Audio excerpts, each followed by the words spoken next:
Assalamualaikum students.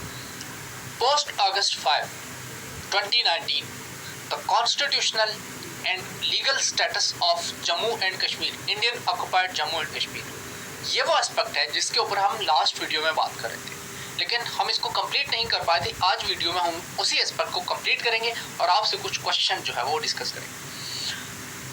आपको थोड़ा सा मैं ये बताता चलूँ कि लाहौर डिक्लेरेशन जो थी, लाहौर समिट हुआ,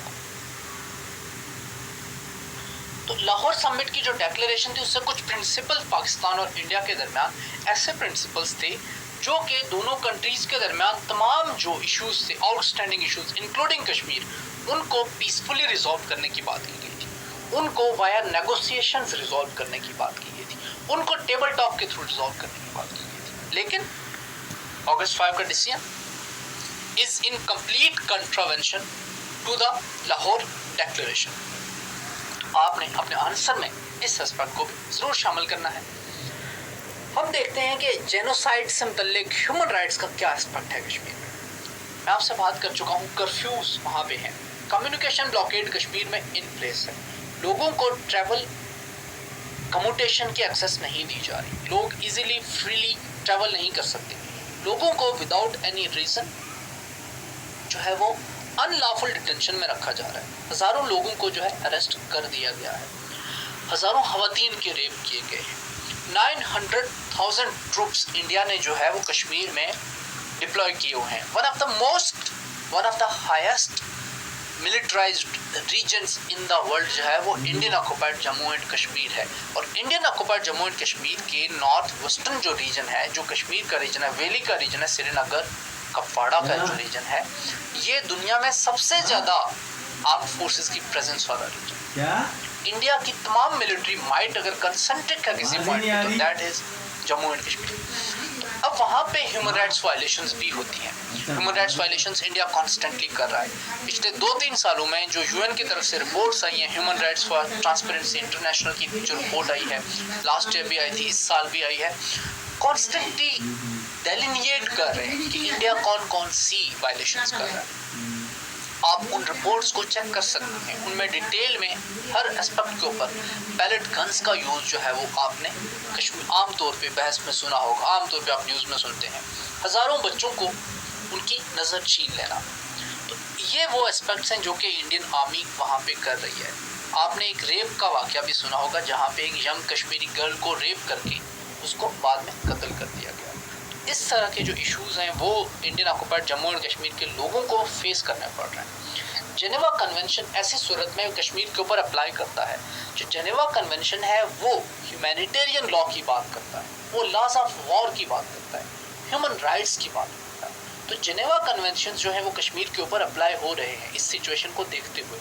international humanitarian law, international law of war भी कश्मीर के ऊपर अप्लाई होता है।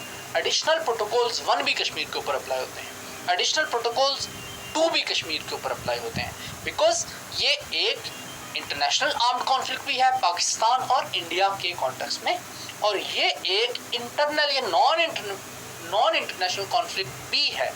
इस कॉन्टेक्स्ट में इंडिया की जो आर्मी है उसके कश्मीर के अंदर जो अट्रॉसिटीज़ हैं उनके कॉन्टेक्स्ट में।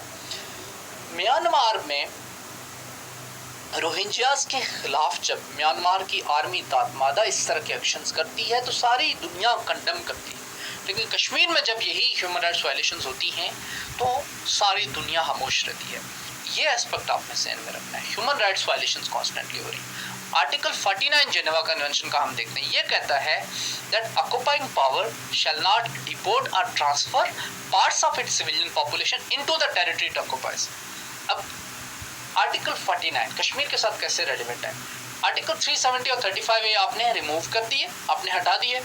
साथ आपने क्या किया? साथ आपने ये किया कि आप जो है अब जो है वो आउटसाइडर स्टेट में आके प्रॉपर्टी खरीद सकते हैं, वहाँ पे रह सकते हैं, वहाँ पे शादियाँ कर सकते हैं, तो वहाँ पे आबाद होंगे, कॉलोनाइज होंगे, लैंड एक्सप्रोप्रिएट करेंगे, सेटलमेंट्स होंगी, वहाँ पे नए टाउन बसेंगे।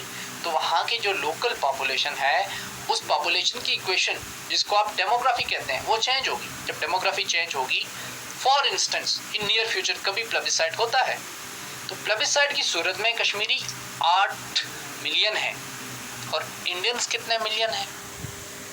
इंडियंस हैं 1.4 बिलियन, 1400 मिलियन और 8 million.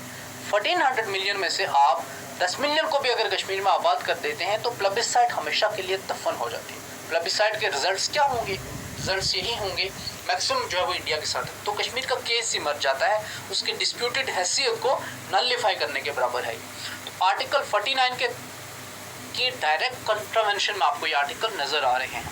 Occupying power can not take action that could change the character of occupied territory. Character of occupied territory India ने चेंज कर दिया है। कैसे? यूनियन टेरिटरीज में शामिल कर दिया है उसको। अब वहां पर यूनियन का लॉ अप्लाई हो रहा है, कॉन्स्टिट्यूशन का लॉ अप्लाई हो रहा है, तो स्टेटस तो चेंज हो गया। टेरिटरीज को 2 हिस्सों में तकसीम कर दिया, बॉर्डर्स चेंज कर दिया, लाइन ऑफ कंट्रोल को आपने पाकिस्तान इंडिया का सपोजिटली इंटरनेशनल बॉर्डर बना दिया। तो ये इंडिया ने किया। तो आर्टिकल जो इंटरनेशनल कन्वेंशन है, जेनेवा कन्वेंशन की वायलेशन है। इंडियन एट्रोसिटीज और ह्यूमन राइट्स वायलेशंस के ऊपर international convention of human rights लगते हैं। 2018 में और 2019 जुलाई में ह्यूमन राइट्स वॉच और एमनेस्टी इंटरनेशनल की रिपोर्ट्स आप उठा के देख सकते हैं। पैलेट गन्स का यूज आप देख सकते हैं, कर्फ्यूज का यूज आप देख सकते हैं। सिविलियन पॉपुलेशन के ऊपर टीयर गैस, लाठी चार्ज कश्मीर में ये हर दूसरे दिन का वाकया है। बच्चों को, लड़कों को घरों से किडनैप किया जाता है और फिर उनकी बॉडीज कत्ल करने के बाद डंप किया जाता है, या कई महीने तक उनका कोई पता नहीं चलता, सालों तक कई दफ़ा कोई नहीं पता चलता। ट्रांसपोर्ट किया जाता है उनको इंडिया में और वहाँ पे उनको जेलों में रखा जाता है। पॉलिटिकल लीडरशिप वहाँ पे अभी या तो हाउस अरेस्ट में है या फिर तिहाड़ जेल में बंद है।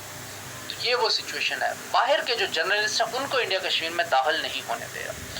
इस सिचुएशन में ह्यूमन राइट्स लॉ और ह्यूमैनिटेरियन लॉ दोनों अप्लाई होते हैं, और यही बात जो है वो, और मिलिट्री ऑब्जर्वर ग्रुप को इंडिया ने कश्मीर से निकाला हुआ है। इस सिचुएशन में यही बात करते हैं ये जो 2 रिपोर्ट्स हैं, ह्यूमन राइट्स वॉच और ट्रांसपेरेंसी इंटरनेशनल की। इंडिया के 900,000 ट्रूप्स हैं, इसके ऊपर मैं पहले बात कर चुका। Most militarized region in the world है। इंडिया में अब डिफरेंट लॉज हैं कश्मीर के ऊपर। जैसे हमारे पास पाटा का रीजन था और हम FCR को हर सुबह शाम गालियाँ देते हैं। FCR का 40वां उसका सेक्शन जो बड़ा मशहूर था। तो ऐसे ही इंडिया ने कश्मीर में जहाँ पर उनको स्पेशल प्रिविलेजेस दिए थे, वहाँ पर इंडिया का जो आर्म्ड एलिमेंट है, उनकी जो मिलिट्री है, उनको और पुलिस को वहाँ पे स्पेशल पावर्स दी हुई हैं उन्होंने। मकसद क्या है? इंडिया का मकसद यह है कि इस टेरिटरी को, यहाँ के लोगों को हमने चक में रखना है। इसके लिए उन्होंने पब्लिक सेफ्टी एक्ट, किसी भी बंदे को आप उठा सकते हैं without any legal reason, public safety act का मिस यूज़ हो रहा है। फिर terrorist and disruptive activities act, terrorist and disruptive activities act में हज़ारों बच्चों को इंडियंस ने जो है वो इंसर्जेंसी के साथ या टेररिज्म के इल्ज़ाम में गायब कर दिया, कत्ल कर दिया। अब armed forces special powers act, armed forces special powers act के तहत जो है वो इंडिया की आर्म्ड फोर्सेस कंप्लीट इम्यूनिटी में ऑपरेट करती हैं। कुछ भी करते हैं, किसी घर में ट्रेसपास करते हैं, बच्चों को कत्ल करें, औरतों के रेप करें, और ये इंडिया करता आ रहा है। पिछले 7-8 सालों में 2008 और 9 से I was reading this in report, तकरीबन 7,000 खवातीन को उनकी असमत दरी की गई।